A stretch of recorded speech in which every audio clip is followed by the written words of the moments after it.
High chapter 6 करेंगे आज psychology 12th HSC board का। ओके, चैप्टर 6 पेज नंबर 62 पे है।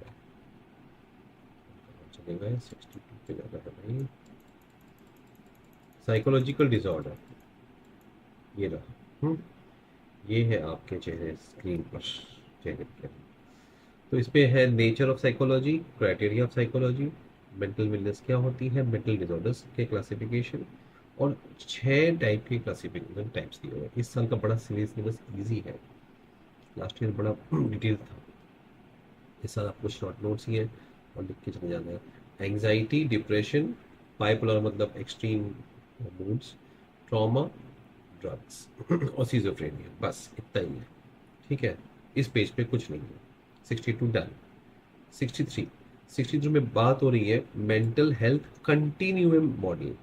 कंटिन्यू हो रहा है, देखो ये stage 1 very happy, last stage 4 is extremely unhappy, फिर बीच में आता है moderately healthy, moderately unhealthy.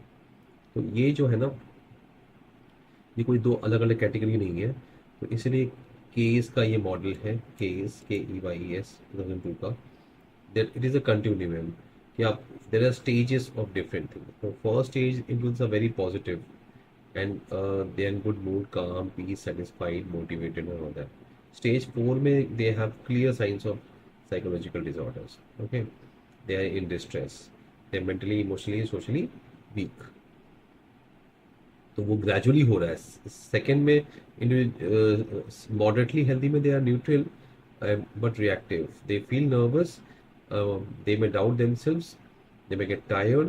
Okay, the moderately unhealthy, unhealthy में क्या होता है कि they show signs of damage, so they will experience negative feelings. So unhealthy में नेगेटिव फीलिंग्स आ जाता है। ओके, और they lack motivation, relation gets strained, they can not be productive. Okay, बार बार ये मेरा वीडियो रिवाइज करके देख लेना, पढ़ना मैं कहाँ से बोल रहा हूँ। Okay, and they may not be able to function properly, ये होता है। ठीक है, लास्ट वाले में क्या होता है कि they show clear sign of psychological disorder. तो be if you are little bit stress it's okay, फिर more stress then you have to understand this psychological disorder. Okay, what is the criteria? Don't worry, I am giving you only exam related stuff, और कुछ नहीं बता रहा हूँ मैं। ये stage आएगा, ये आप लिख सकते हो। ये 4 स्टेज के नाम लिखोगे तो भी आपका सब कुछ डिटेलिंग हो जाएगी। ठीक है ना? और हाँ, ऑप्शंस में छोड़ सकते हो। चैप्टर 5-6 को हम हमेशा कहते हैं 5-6 को ज़्यादातर ऑप्शन में छोड़ना है। इसका ये मतलब पार्ट ऑप्शन में छोड़ने लायक है। ओके, इसके लिए इतनी परेशान होने की जरूरत नहीं है। Criteria 6.3 done. ऐसे सांस लो, हाँ। देखो मेरी बात मान लो, मैं कह रहा हूँ कि जूम पे आ जाओ, थोड़े पापा मम्मी को बोलो पैसे खर्चे कर दें, 1000 रुपए 2 दिन के, आवरली बेसिस 800। अभी भी कह रहा हूँ, जरा यू विल फील गुड। मैं तो कर रहा हूँ, आई एम फीलिंग गुड, बट आप लोग को स्ट्रेस पे देख के मुझे अच्छा नहीं लगता। पर्सनली मिलने आ जाओ। ठीक है, थाने शहर में रहता हूँ, मुंबई में, लेकिन अब आपकी मर्जी, अगर कर पा रहे हो तो। मैं तो बोल रहा हूँ मेरे वीडियो देखो, फिर 1 घंटे बाद वीडियो देखो, सारी वीडियो देख लो पहले वाली, ये नहीं कि हाँ बस कुछ छोड़ना है। आधे आधे घंटे बाद वीडियो देखो, लेकिन टेक्स्ट बुक लेके, एक्सक्यूज मी, लिए रहो टेक्स्ट बुक। ठीक है ना? सुबह के 4 बज रहे, मैं रात भर जागा हूँ, मैं वीडियो बनाते जा रहा हूँ लगातार, क्योंकि आपको परसों एग्जाम देनी है। सांस नहीं ली है मैंने अब तक, आराम नहीं किया भाई, बस 10-15 मिनट सोया था बीच में। तो एक्सपेक्ट करता हूँ कि आप लोग भी मेहनत करोगे, राइट? मुझे मज़ा आ रहा है करके। I am feeling good to help you. The mental health professionals currently use diagnostic medicine. उसके लिए 2 मेथड है, DSM और ICD। DSM है diagnostic and statistical manual for psychological disorders. ICD है इन इंटरनेशनल। ओके, इनको ये यहाँ पे तो लास्ट ईयर तो बड़ा डिटेल में था ये, इस साल नहीं, इस साल नहीं है। चलो अच्छा है। तो ये देखिए, ये DSM बनाया हुआ है अमेरिकन साइकोलॉजिकल एसोसिएशन। तो WHO ने बना दिया ICD, राइट? तो ये दो दो क्राइटेरिया। अब DSM-5 चल रहा है हमारे यहाँ पे, तो 5 क्राइटेरिया रखे हुए उन्होंने। क्लिनिकली सिग्निफिकेंट सिंड्रोम, सिंड्रोम क्या होता है, व्हाट इज सिंड्रोम? ये क्वेश्चन पक्का पक्का पक्का पक्का आने वाला है। Syndrome is a cluster of symptoms. Hari Hari Om, वाह वाह वाह वाह, ये तो पक्का क्वेश्चन है भाई। मंगल मंगल नाम हरि हरि हो। देखो चैप्टर 7 का बन गया है, इसमें देख लो हाँ जरा ध्यान से। दिखा रहा हूँ तुम्हारे सामने, बना रहा हूँ। चैप्टर 7 का बन गया है, मतलब इसके बाहर को कुछ नहीं आएगा। लो कर लो बात, चैप्टर 7 बना दिया है ना। पहला पेज बड़ा कर देता हूँ ताकि वो, अरे ज़्यादा हो गया। चलो चैप्टर 7 बना देते हैं। राइट जी। हैं जी। ये लो चैप्टर,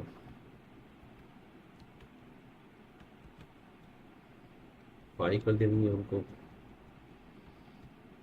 बनाने तो सारी ही हैं, बट मैं आपके सामने बना रहा हूँ जी।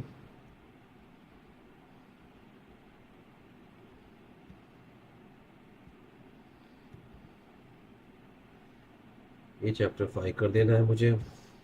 मैं आपके सामने सारे क्वेश्चन बना रहा हूँ, ताकि ये मतलब क्वेश्चन पेपर आपके सामने बना के दे रहा हूँ आपको। रेडीमेड ताज़ा ताज़ा, जैसे जलेबी नहीं निकालते गरम गरम, खाइए वैसे है। तो फर्स्ट क्वेश्चन आएगा ये, कंटिन्यूम मॉडल। कंटिन्यू, अब मैं कह रहा हूँ उसको छोड़ दीजिए। मैं आपसे कह रहा हूँ इसको छोड़ दीजिए। दूसरी चीज़ ये बता रहे हैं कि 5 क्राइटेरिया ऑफ DSM मैनुअल 5। ठीक है, ये हो गया जी।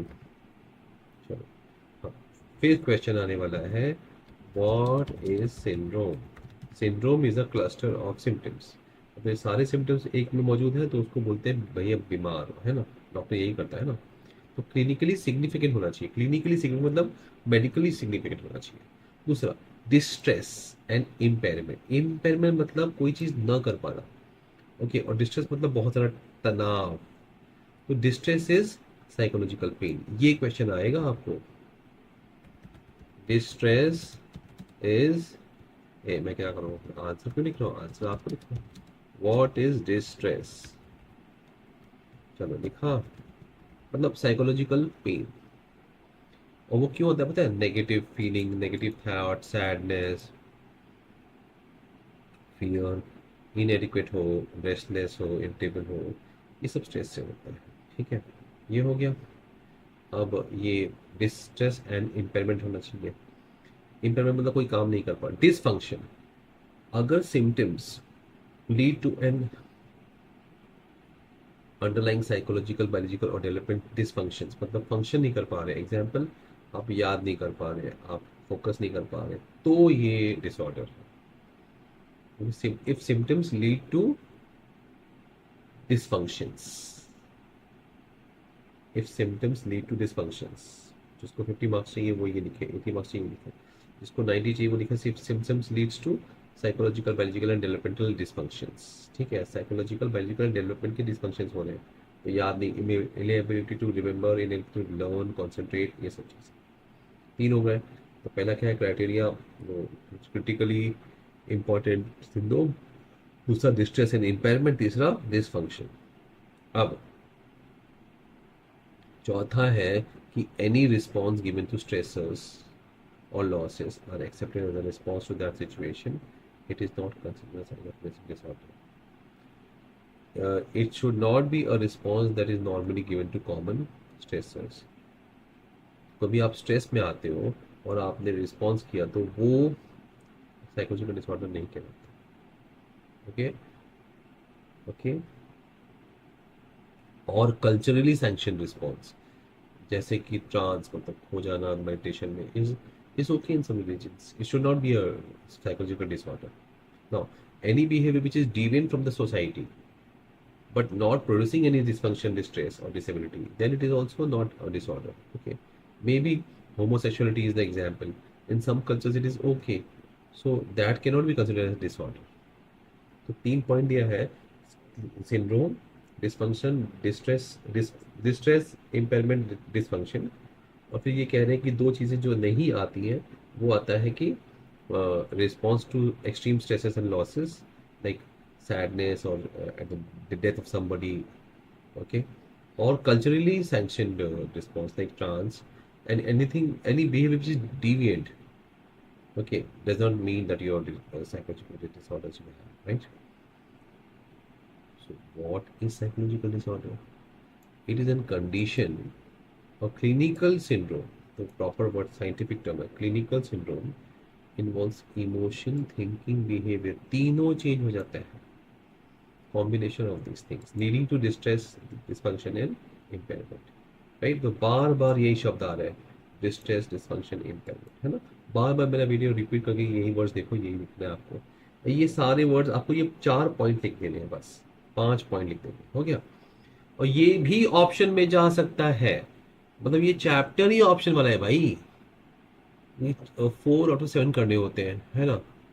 ठीक है. मेंटल वेलनेस, मेंटल वेलनेस का यहाँ पे क्या दिया हुआ है. करंट एडमिशन मिला in some college, he finds engineering not interesting, he thinks it is useless, he doesn't he bunks lecture, he thinks his life is waste. Pramila is her dad died, she's eldest, they have financial crisis, she took a job night college, she feels tired, she's hopeful that she will be able to change the situation. So अब दो अलग अलग situations, right. अब दोनों है ना psychological ill है. She dreams that one day she will be the head of organisation जो दूसरों को हेल्प करेगा. फाइन, ये एक्टिव दिया हुआ है. थर्ड में दिया हुआ संतोष ड्रग है. He realises that he is this is causing problems, but he is confident that he can regain. Lalita's parents are always fighting, and she is sad. She is not talking to anybody. She is lonely.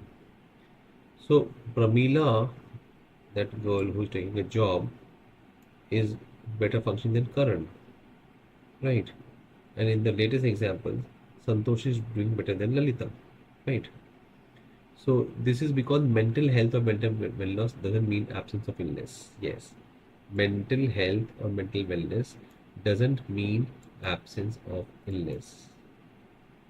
Then what is mental wellness?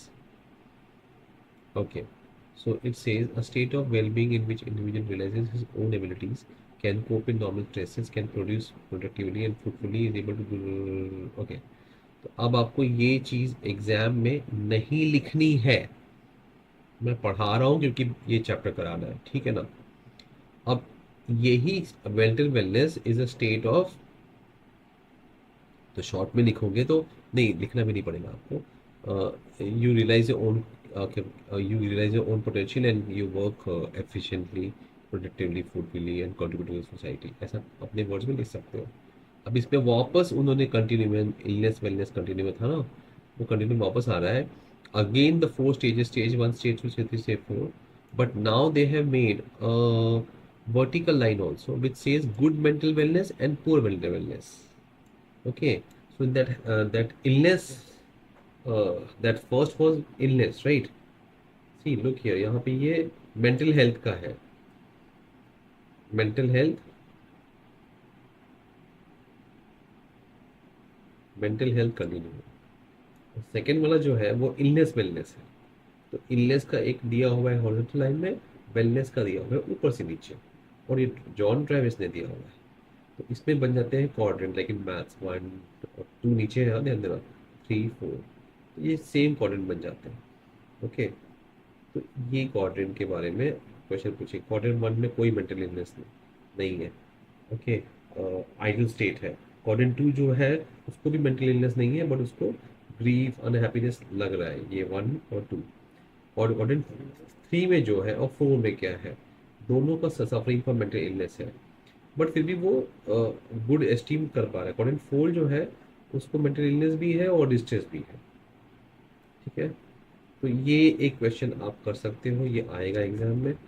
Again इसको option में छोड़ सकते हो. हाँ देखो, ये chapter को option में छोड़ने में दिमाग लगाना है. एक लड़की मुझे बोली थी कि मैं टॉपर हूँ, मैं हैबिट है, मेरे को 100 में 100 चाहिए. मैंने कहा भाई 100 में 100 चाहिए तो भी आपको 7 में से 4 क्वेश्चन ही करने हैं ना, 3 तो छोड़ने ही पड़ेंगे, ये तो रूल है. You can't not do it, right. तो ये मैं करवा रहा हूँ क्योंकि ये करना है. लेकिन ये नहीं करना है क्योंकि मैं कह रहा हूँ। अरे जरूरत नहीं है भाई। इत, देखो मैं 3-4 साल से ये मैं देख रहा हूँ कि हाँ स्टूडेंट्स बेवजह टेंशन लेके बैठे हुए हैं। जॉन ट्रेविस ने दिया था, ये जॉन ट्रेविस को याद रखना, ठीक है। हाँ, ये वाला ये जरूरी ये आएगा। वेलनेस के तीन होते हैं, इमोशनल एस्पेक्ट होता है, साइकोलॉजिकल और लाइफ फिलोसफी। तो emotional aspect sense of well being, feeling happy and all that. Psychological esteem, confidence, self actualisation वाली बात होती है।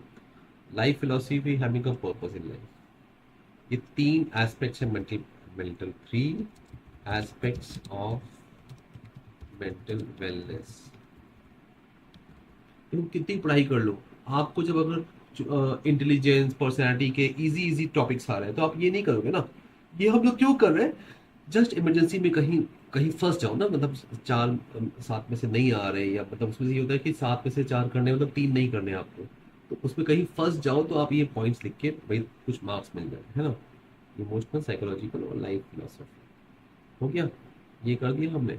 quadrant 1 quadrant 2 are not ill, quadrant 3 and 4 are ill, quadrant 2 is okay, feeling some type feelings of happiness and happiness, quadrant 3 is suffering from illness and 4 is suffering from illness, ठीक है। Okay ना, mental disorders अब सबसे easy वाला आ गया। अब ये ना सबसे बोरिंग पार्ट था, मैंने करा दिया आपको। अब ध्यान से देखना, ICD international classification of diseases. अब ये चीज आने वाली एग्जाम में पक्का। वॉट इज डीएसएम, मैंने बताया था आपको। What is ICD. अब पंगा ये है कि अमेरिका वाले हैं ना, वो अमेरिकन साइकोलॉजिकल एसोसिएशन बनाए हैं। तो उन लोगों ने बनाया डीएसएम फर्स्ट 1952 की बात है। अब तो चल रहा है 2013 में हो गया 5। इसमें 22 कैटेगरीज होती है मेंटल डिसऑर्डर्स की। कितनी? 22। तो द वर्ल्ड हेल्थ ऑर्गेनाइजेशन जो है वो पहले यूएस में डोमिनेट था, लेकिन अब यूएसए उसको डोमिनेट नहीं कर रहा है। तो उन्होंने कहा हम हमारा बनाएंगे भाई, ICD international classification diseases and related health problems, ये लिख दिया। तो वो कहते हैं कि फिर उन्होंने कहा कि वो 22 था ना वहाँ पे, तो यहाँ पे 19 है, ठीक है।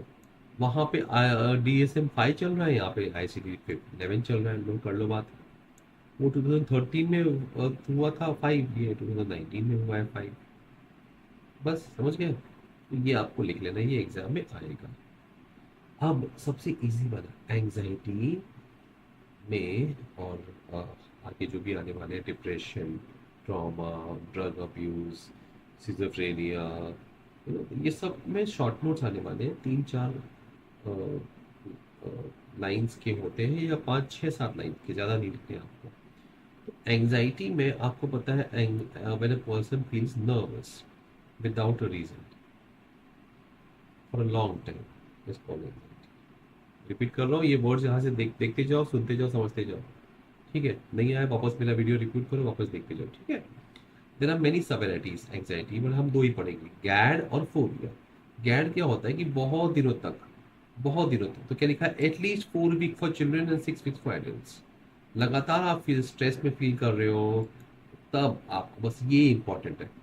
Fear of unknown, heart beat, irritation, headache, worry. हाँ, ये सब पढ़ते पढ़ते ना मेडिकल टर्म्स है ये। तो होता क्या, पढ़ते पढ़ते हम सोचते हैं अरे हाँ हमें ही सब कुछ है।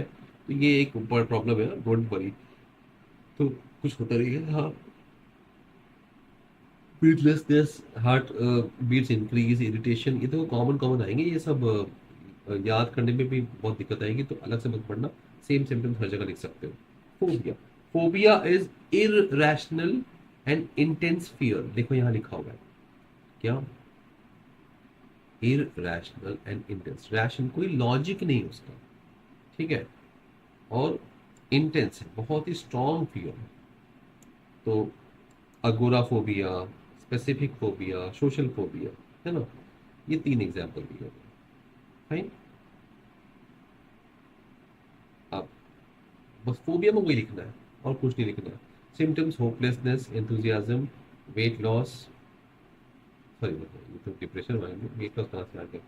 हाँ, ओके। तो ये हो गई बात हमारी फोबिया की। इसमें इतना ही, फोबोस वर्ड से आया हुआ है, फोबोस वो पूछेंगे एग्जाम में। What is GAD? Who is Phobos? What is phobia? Two types of anxiety. ठीक है. अब डिप्रेशन. डिप्रेशन ये है, you feel rejected, lonely, unhappy. ये वर्ड लिखते जाओ कॉमन, कोई ऐसा ये नहीं कि हाँ आपको वही लिखने का है. फीलिंग नेगेटिव, नेगेटिव फीलिंग्स, देखो देखो सारे वर्ड आएंगे यहाँ पे. मैं जो बोल रहा हूँ ना इसी टेक्स्ट बुक से सामने आपके पढ़ के बोल रहा हूँ, है ना. तो 5 to 6% in general R always depressed. रहता ही है, फाइन है. सैडनेस. तो ये है 2 वीक, 2 वीक का चक्कर है भाई. वहां पे क्या था, 6 वीक ना. 6 वीक एडल्ट के लिए, 4 बच्चों के लिए. यहाँ पे 2 वीक तक लगातार दुखी है तो वो डिप्रेसिव डिसऑर्डर में. होपलेस, एंथुजियाज्म नहीं है, वेट लॉस, इंटरेस्ट नहीं होता खाने पीने सोने में, फटीग है, feeling guilty, sexual dysfunction, suicide, not able to focus और टेक डिसीजन. ये सब चीज़ें होती हैं. ठीक है. अब लिख दिया आपने, ये भी आपको इजी है, 2-3 पॉइंट लिखते हैं. अच्छा, हर जगह ना आपको ये शॉर्ट में लिखना होता है. तो आपको 4-5 लाइन मैंने कल बताया था ना. बार बार ध्यान देना मेरे वीडियो के हर एक वर्ड पे, ध्यान देना. पानी पीते रहो. बाइपोलर. बाइपोलर में दो होता है. मैनिक डिसऑर्डर भी बोलते हैं, एग्जाम में मैनिक आ सकता है. ओके. इसमें there are extreme alternate phases of hopefulness and elation and helplessness and sadness. ठीक है. तो पहला वाला क्वेश्चन क्या आएगा. इसमें सिम्टम होता है, one which the individual is extremely happy and then the other is very sad and distressed. Extreme phobia. तो what is depression, depressive disorder. What is, हाँ, बाइपोलर लिख दो. ठीक है. हो गया. तो ये तो आपको सिर्फ genetic factors, neurotransmitters, epinephrine, serotonin, dopamine are the main reasons. Okay. Imbalance of these neurotransmitters. Now एक और देखो, टॉपिक खत्म होते जा रहे हैं. हमने क्या कर लिया, एंजाइटी में गैड और फोबिया है, डिप्रेसिव है, बाइपोलर कर लिया. अब ट्रॉमा. ट्रॉमा में ये होता है कि कोई भी चीज़ हम, कुछ तो हम फोकस नहीं कर पा रहे. ये देखिए सारी चीज़ें वो कॉमन कॉमन बार बार आ रही है ना. तो आप लिख सकते हैं relation, past life failure, loneliness, not finding in the space, physical illness. देखो कितने सारे मेन मेन पॉइंट्स मिल रहे हैं आपको. राइट. इसमें से 3-4 वर्ड लिखोगे तो चलेगा. 3-4 वर्ड नहीं लिखोगे तो मार्क्स नहीं कटेंगे. अच्छा. इसमें दो है. एक्यूट. एक्यूट मतलब अचानक से ढेर सारा, है ना. और दूसरा होता है पीटीएसडी, पोस्ट ट्रॉमेटिक. ट्रॉमा होने के बाद जिंदगी भर भी रह सकता है. ओके. तो ये क्वेश्चन पक्का आने वाला है. तो पीटीएसडी तो आप मान के चलिए. और A T D, sorry A S D में टी डी क्यों कह रहा हूँ. ए ए टू. ठीक है. अब एक्यूट में क्या होता है, एक्यूट में वो भी टाइम, एक तो वो था याद है ना आपको, वो डिप्रेशन वाला 4-6 महीना. और ये सॉरी, कौन सा वाला 4 महीना है ये डिप्रेशन वाला, कहा कि हाँ 2 वीक्स. और ये गैड है तो वो 6 वीक, है ना. तो अभी सेम देखिए, सिम्टम्स सब में नियरली सेम आने वाले हैं. तो लिखते वक्त आपको दिक्कत आती है मैं क्या लिखूं क्या नहीं लिखूं. Situation last for more than 3 days, up to 3 weeks, 3 दिन, and persist beyond that, then it is 3 दिन से ज्यादा होना चाहिए. तो वो सिचुएशन रहता है 3 दिन से लेके 4 हफ्ते तक, and then persist also further. Okay. And PTSD में there are 3 stages. This is a compulsory question. Shock stage, suggestible stage, and recovery stage, okay, ये सब कुछ शॉप में जो स्टॉक में रहता है सजेस्टेबल, वो gets is very suggest very sensitive to suggestions, ये करो वो करो। रिकवरी को वो रिकवर करता है, it may be take 1 day और 1 ईयर और 1 होल लाइफ।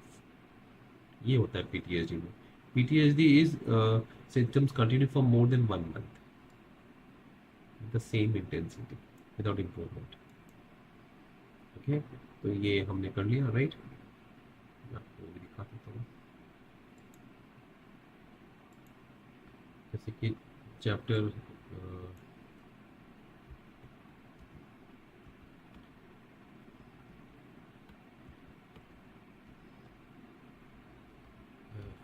चैप्टर 6 की समरी कर रहे हैं हम, है ना। तो समरी में हम ये सब चीज़ें कर देंगे। क्या क्या करेंगे हम, ये हम पहले वो करने वाले हैं इलनेस, साइज कम करो भाई।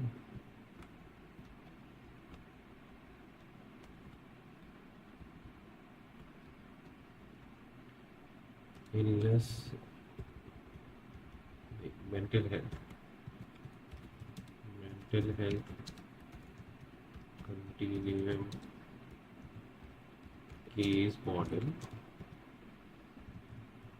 इलनेस वेलनेस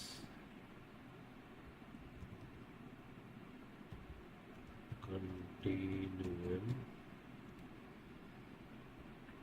जॉन ट्रेविस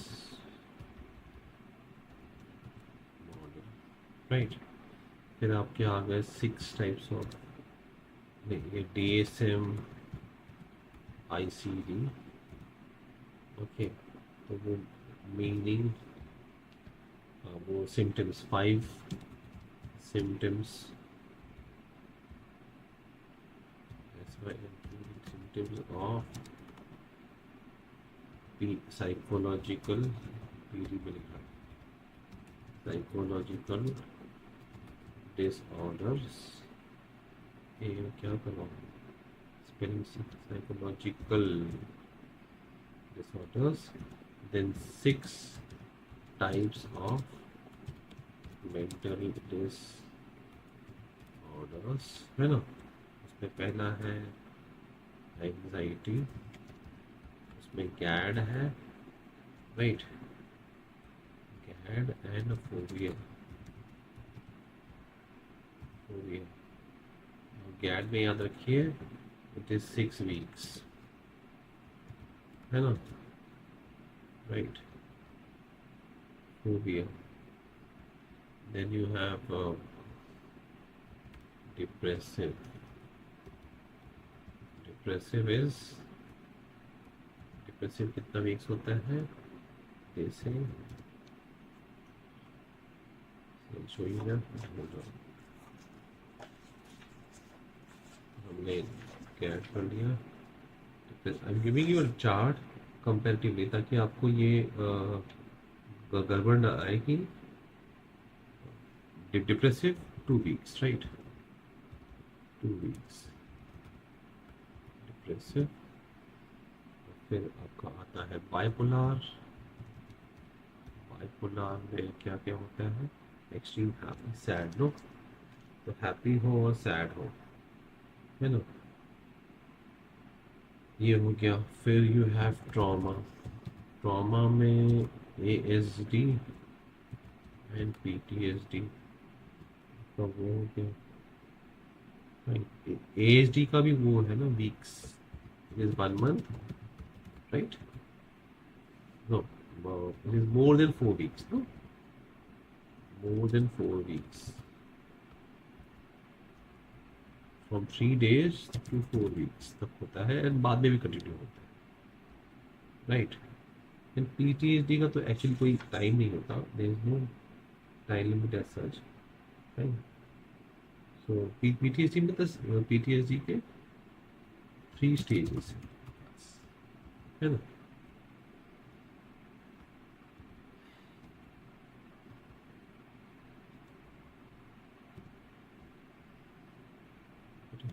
ये 2 स्टेजेस में है।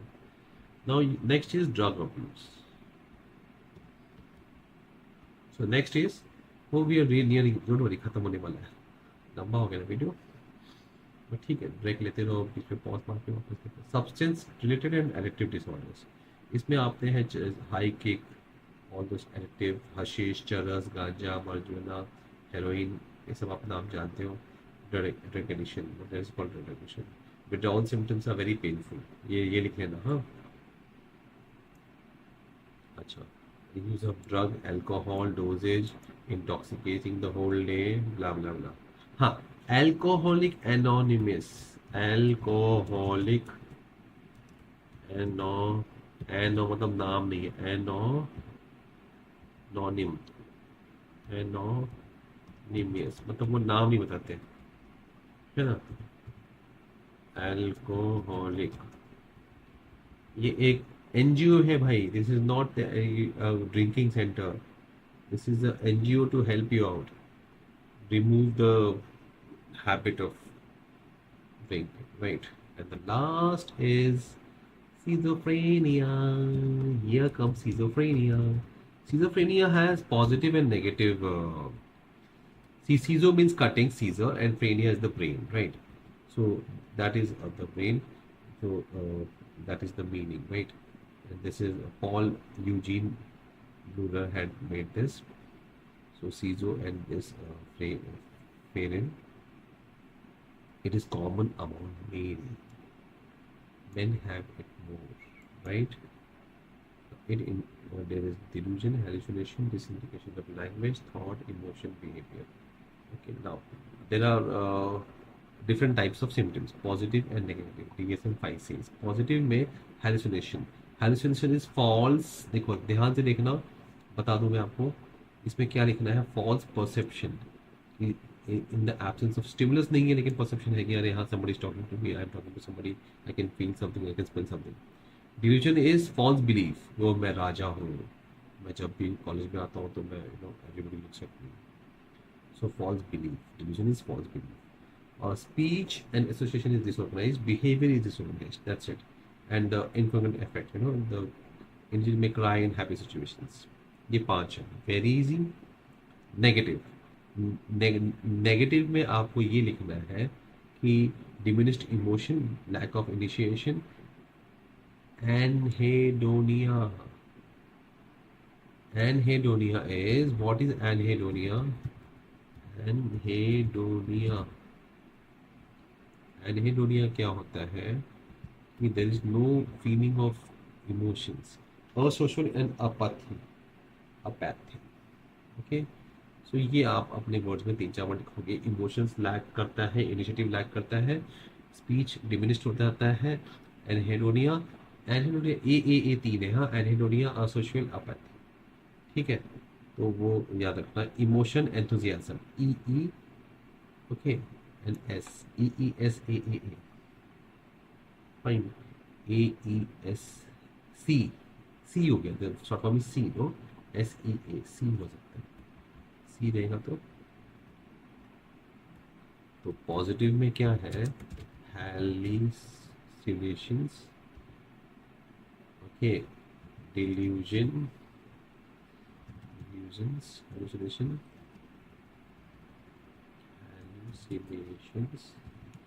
delusions, incongruency, incongruent behavior, congruent मतलब not matching, no, incongruent behavior, incongruent disorganized thought and speech, disorganized, ठीक है। नेगेटिव में क्या है, सी, तो इमोशनल नहीं है उसको issues, anhedonia, A for apathy, right. So इस तरह से आप वर्ड लिखेंगे। एस के लिए आपको क्या लिखना है, I show you once again, मैं ये क्या कर रहा हूँ, एच इज स्पीच, असोशियल, और ई से इमोशनल और एंथुजियाज्म की कमी है, right, fine. There's a movie, John Nash, Paranoid Schizophrenia, story I थी, ठीक है, आई थी कई बार, REBT इसमें है, रैशनल इमोटिव बिहेवियर थेरेपी, इसमें मेंशन है लेकिन वो दूसरे चैप्टर में है, right. Now, why, when do you signal that you need help? Concentration, sleeping, physical discomfort, memory loss. These things are there. Then you report. Okay, so we have finished the chapter. और इसमें से मैं अब मैं आपको बता रहा हूँ मेन चीज, ध्यान से सुनना. इसमें से क्या नहीं करना है, नहीं करना है और बिल्कुल नहीं करना है, और क्या कर सकते हैं. तो मैं जो रेड कर रहा हूँ ना, वो आप जरूर कर लेना, राइट. तो ये मैंने रेड कर लिया. Phobia, anxiety, bipolar, PTSD, shock session. भाई ये तो रेड कर दिया. कहाँ गया red colour, red colour, colour colour, colour. ये रेड है. इसमें स्मॉल स्मॉल टॉपिक्स आपको कर लेने हैं, बट जो बाकी चीज़ें नहीं करनी है, हर चीज़ कंपल्सरी नहीं है. Okay, so these things are the red ones, right. Mental aspects नहीं किया चलेगा. criteria of DSM naming. What is syndrome is red is important, right? Also, what is syndrome is important. Yeah. Recovery stage red is important. That's it. So here we go. These things are compulsory. Not everything is compulsory. Still, I'm telling you guys, you can leave a lot of it in options. So don't worry at all. And we have done every question. So don't go to the net and search for model question papers and October का paper. मैंने आपको सब बता दिया है. इसी को करो, बार बार देखते जाओ, रुक रुक के करो, चैप्टर वाइज जाओ, गो चैप्टर वाइज, चैप्टर खत्म खत्म, राइट. और नहीं आता तो एक बार रिवाइज करो, फिर ये क्वेश्चन देखो, फिर मन में क्वेश्चन देखना है और मन में रिवाइज करना है. ओके, क्वेश्चन देखते ही पूरा चीज आ जाना चाहिए, आंसर आना चाहिए, ऐसे करो. ठीक है, fine, all the best, bye.